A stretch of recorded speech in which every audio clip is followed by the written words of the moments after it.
What's next? It's big, it's broad, it's next on Sunday.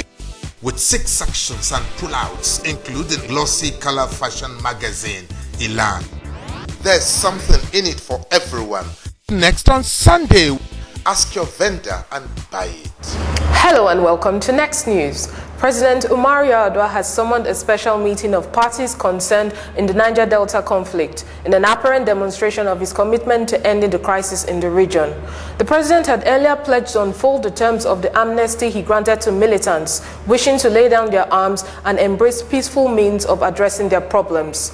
The meeting is scheduled to hold on June 18 and is expected to have in attendance key members of the administration, including Vice President Goodluck Jonathan, Chief of Defense Staff Paul Dike, Minister of Defense Shetima Mustafa, and the Minister of the Interior Godwin Abe, who also heads the Amnesty Committee. The board of the World Bank on Wednesday approved 173.4 billion naira, about $1.02 billion worth of International Development Association credit for 4 major projects in Nigeria, including power and gas projects, HIV and AIDS reduction, malaria booster projects, and secondary school education projects in Lagos State. No less than 100 persons have been convicted for various drug-related offenses in the last 5 months in Katsina State. The commandant of the National Drug Law Enforcement Agency in the state, Garba Ahmed, disclosed this in an interview on Wednesday in Katsina. He said that the figure was higher than what was recorded in the same period last year. Mr. Garba said the upsurge in the number of convictions stemmed from the intensive operations being carried out by the agency's officers. The Governing Council of the Kwara State Polytechnic Ilorin has expelled 34 students for examination malpractice. The council's chairperson, Musa Yeketi, who disclosed this while speaking with newsmen in Ilorin on Wednesday, said the institution had a zero tolerance for examination malpractice and cultism. According to him, the offense committed by the students contravened the matriculation oath to which they swore on admission into the institution. Mr. Yeketi noted that the punishment will go a long way to serve as a deterrent to other students. The Chief Justice of Nigeria, Idris Kutigi, has written a letter to the Chief Judge and the Attorney General and Commissioner for Justice in Ebonyi State to draw their attention to a petition on a rape case.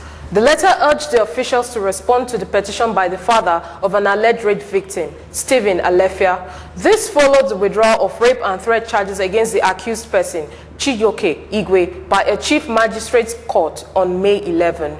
24-year-old Igwe, who is a staff of the State Customary Court of Appeal, was on May 11 arraigned for allegedly raping a 17-year-old girl at gunpoint. The Bauchi State government has requested the National Youth Service Corps to deploy 10,000 corps members to teach in the state's secondary schools. The Commissioner for Higher Education, Jibrin Bala, made the disclosure on Wednesday at a news conference after the State Executive Council meeting in Bauchi. Mr. Bala said the council took the decision following the dearth of teachers in the secondary schools. He said that management of the National Youth Service Corps had agreed to the deployment on the condition that government would expand facilities at the Walo NYSC orientation camp and provide the corps members with accommodation. Heavy fighting between hardline Islamist rebels and government forces in Somalia's capital on Wednesday killed at least 22 people, including Mogadishu's police chief. Insurgents with links to Al-Qaeda stepped up attacks on the government in early May to try and oust President Sheikh Sharif Ahmed. Fierce clashes have killed nearly 300 people since then. Western nations, some of Somalia's neighbors, and the government fear that if the chaos persists, more foreign fighters coming to wage holy wars will be sucked into the Horn of African nation, increasing risks to the region in general. Shoaibu Amadu's team is set to play against Tunisia on Saturday, according to media coordinator Ida Peterside. Amadu had been training with 23 players in the city of Takali, barely 1 hour's flying time from Tunis, and Peterside says the coach has almost firmed up his starting lineup. The squad will leave for Tunisia on Thursday morning and train at the Esperance Stadium later in the afternoon. On Friday, they will work out at the stadium in Radis.